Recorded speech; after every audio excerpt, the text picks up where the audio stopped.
नमस्कार मंडळी, हर्ष मराठी टीच चॅनलवरती आपले स्वागत आहे. या व्हिडिओमध्ये मुख्यमंत्री माझी लाडकी बहीण योजनेसाठी कोणते कागदपत्रे लागतात याची डिटेल्स माहिती बघितली होती. जर तुम्ही तो व्हिडिओ बघितला नसेल तर तो अवश्य बघा. आज आपण मुख्यमंत्री माझी लाडकी बहीण योजनेसाठी कसे अप्लाय करायचे ते पण घरी बसून आपल्या मोबाईलवरून किंवा आपल्या डेस्कटॉप कॅम्प्युटरवरून ते आपण बघूया. पहिल्यांदा गुगल प्ले स्टोअरवर जा व सर्च ऑप्शनमध्ये नारी शक्ती दूत हे सर्च करा. मी पहिलेच इन्स्टॉल केल्यामुळे इथं ओपन हा ऑप्शन दाखवत आहे. चला तर आपण बघूया. इन्स्टॉल केल्यानंतर ओपन या ऑप्शनवर क्लिक करा.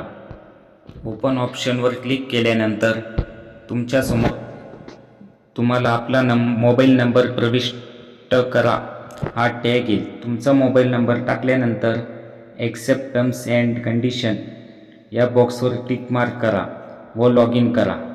लॉग इन केल्यानंतर तुम्हाला एक OTP येईल व्हेरिफिकेशनसाठी.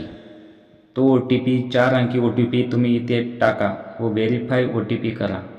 व्हेरीफाय OTP केल्यानंतर तुम्हाला तुमचे प्रोफाईल अपडेट करण्यासाठी ही माहिती डिटेल्स भरायची आहे. नंतर प्रोफाईल अपडेट करा. याच्यावर आपले डिटेल्स माहिती फिलअप म्हणजे भरायची आहे. पहिल्यांदा आपले संपूर्ण नाव, नंतर आपल्या मोबाईलमधील चालू ईमेल ID, नंतर आपला जिल्हा, नंतर आपला तालुका, नंतर आपली नारी शक्ती प्रकार म्हणजे एखाद्या बचत गटाची सदस्य आहे का, अंगणवाडी सेविका ऑप्शनमधून ती माहिती भरायची आहे. ती माहिती भरल्यानंतर आपल्यासमोर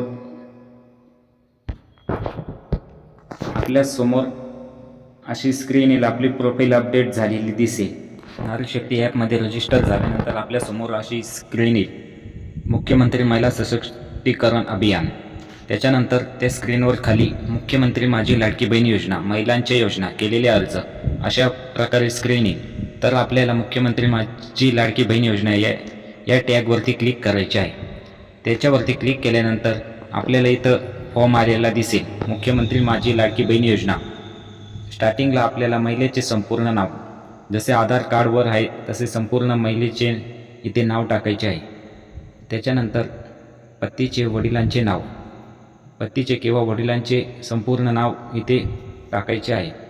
ते टाकल्यानंतर महिलेचे लग्नापूर्वीचे नाव, लग्न झालेले असल्यास तेव्हाच टाकायचे आहे. महिलेचे लग्नापूर्वीचे नाव टाकायचे आहे. त्याच्यानंतर जन्मदिनांक टाकायचे आहे.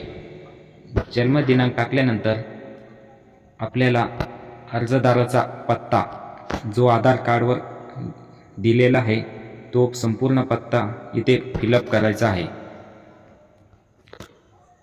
अर्जदाराचा संपूर्ण पत्ता आधार कार्डप्रमाणे टाकल्यानंतर खाली जिल्हा, गाव, शहर, त्याच्यानंतर ग्रामपंचायत, पिनकोड, मोबाईल क्रमांक, नंतर आधार क्रमांक टाकायचा आहे. मोबाईल क्रमांकावर व आधार क्रमांक टाकल्यानंतर आपल्याला इथं खाली दिसतंय की शासनाच्या इतर विभागामार्फत राबविण्यात येणाऱ्या आर्थिक योजनेचा लाभ घेत आहात का.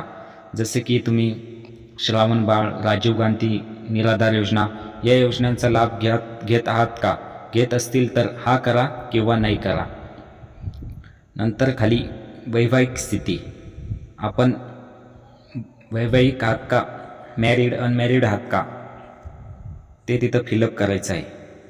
महिलेचा जन्म परराज्यात झालेला आहे का, झालेला असेल तर हा करा किंवा नाही करा.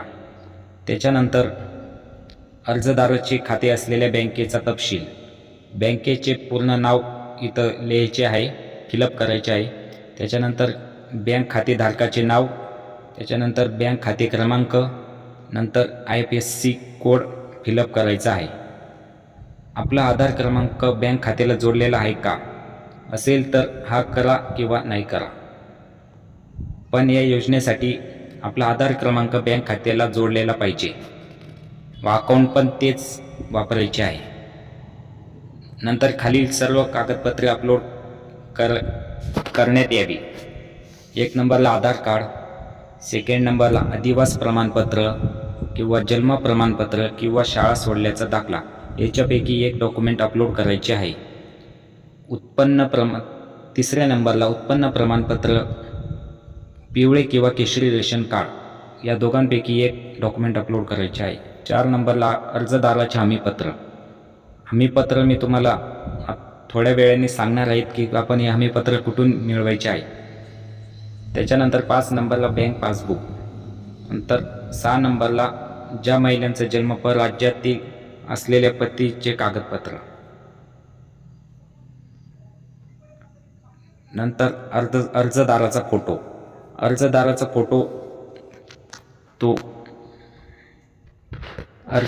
फोटो कॅप्चर केल्यानंतर हे सर्व डॉक्युमेंट तुम्ही अपलोड केल्यानंतर तुम्हाला ॲक्सेप्ट हमीपत्र